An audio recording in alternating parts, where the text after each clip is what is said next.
So overall, that brings us up to where we are today, where we didn't expect to be, say, a year ago, when the May Revenue Consensus Conference, which brings together the Senate Fiscal Agency, House Fiscal, U of M economists, and our treasurer, and you try to forecast what the next year would look like, and then we set budget targets based on those projections. What happened when you all sat down a year ago and thought things would look certainly better than they have turned out to become, because we now face almost $1 billion shortfall in this year's budget before we even start on next year's budget? Help us understand what happened. That's a great question, and it's one we struggle with and try and figure out what went wrong. We did sit down and we all did our forecasts independent of each other, and then we get together and we compare notes, and then we come up with a consensus forecast. And we all took the best information we had at the time, and we tried to estimate how much further down we thought Michigan's economy would go before it was going to turn around. We're kind of in uncharted waters because, again, what we're experiencing we've never experienced before. So that makes the task that much more difficult. Last time we met, we did lower the revenue estimates quite a bit because we thought that, okay, the economy is not going to grow as fast as we originally thought. So we slowed down our estimates, and we did lower revenues, our estimates quite a bit, but not enough. Revenues are coming in on a monthly basis, and we track them, and revenues are still not coming in as strong as we had estimated they would. So it looks like when we meet again in May that we will be revising the estimates downward again. Well, the problem seems to be cumulative. In other words, you see a deficit beginning that may have been around 600 or 700 million grow to over 900 million, and now there's even a potential for it to grow $300 to $700 million more. We have to act, and there's no question that reducing revenues, or revenues that have been reduced because of the major taxes, and they are the income tax, the single business tax, and the sales tax, right. They have been ratcheting down lower and lower. Right. Particularly the sales tax is one of the major concerns that we have right now. And I think you're right. You said what you said earlier is that consumers, whenever they feel uncertain about their future in terms of financial matters, they're going to pull back and not spend as much. And we're seeing that right now in terms of our sales tax growth. It's coming in below year-ago levels, where our income tax, based on people's income, is actually growing a little bit. But people are being cautious in terms of how they're spending their money.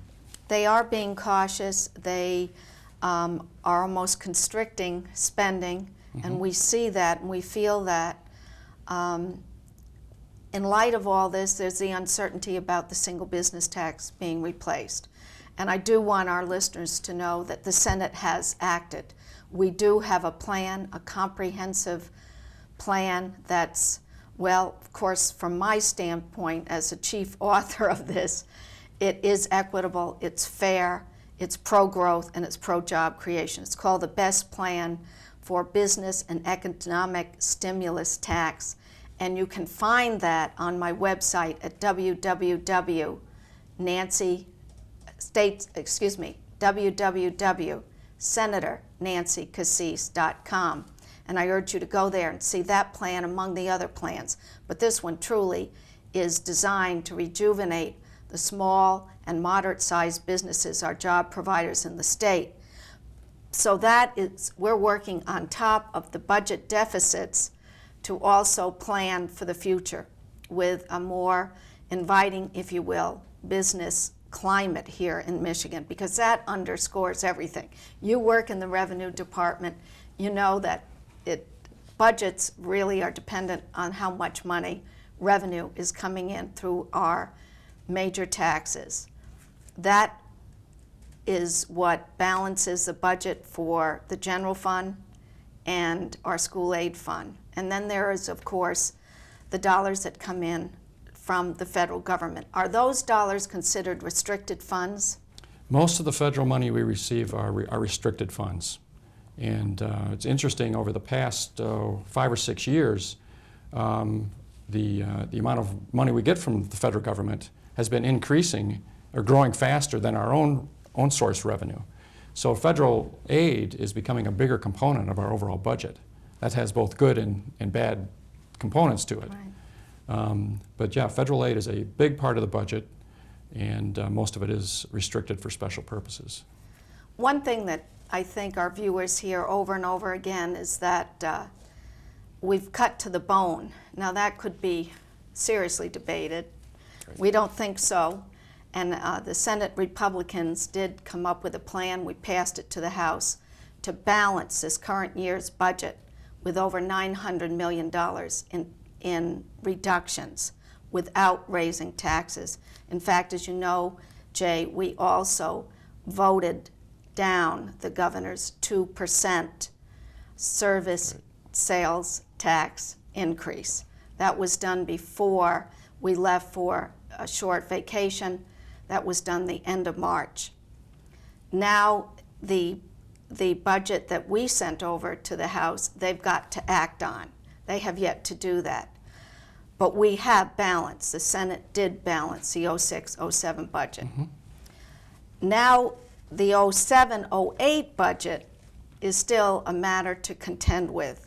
We've mentioned the consensus revenue conference coming up. If we are able to do some reforms, restructuring, and reductions in the 07-08 budget, how will that impact next year's budget? Well, it all depends on what those measures are. If they are one-time in nature, whether it's shifting when a payment is made or something like that, then that is not going to help the 08 budget. If it's a cut in spending that can be continued in 08, then that is going to help solve the 08 problem. The problem you get when you move from one fiscal year to another, if the first fiscal year, in this case fiscal year 07, is weaker than we thought, then tax collections are coming in slower than we thought, so we're going to have a lower base to build on for 08.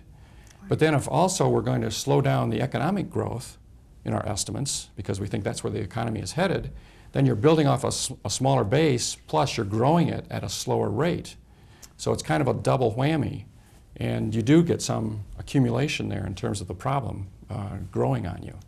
I think that really explains it in a nutshell. We are trying to be responsible and accountable to the public. They've told us pretty loud and clear, this is not a time to raise taxes. It is a time to kind of tighten your belt and get back to the basics and necessities in government. Of course, that then becomes a dynamic process between the two parties and the governor to come together, negotiate solutions here. And I believe after the May consensus conference that those negotiations will go forward with great speed and determination. That's just my take on it from the Senate standpoint anyway. We would like these negotiations to start sooner rather than later. In terms of Michigan and its economy compared to the national economy, you've made a very strong point. The national economy continues to grow. Michigan continues to lag way behind and struggle. Part of this is a manufacturing sector's dilemma that we've been so focused, if you will, or our economy has been so one-sided toward manufacturing. Now to grow that economy and make it more diversified really is something that the marketplace will eventually, and hopefully sooner rather than later, make those decisions.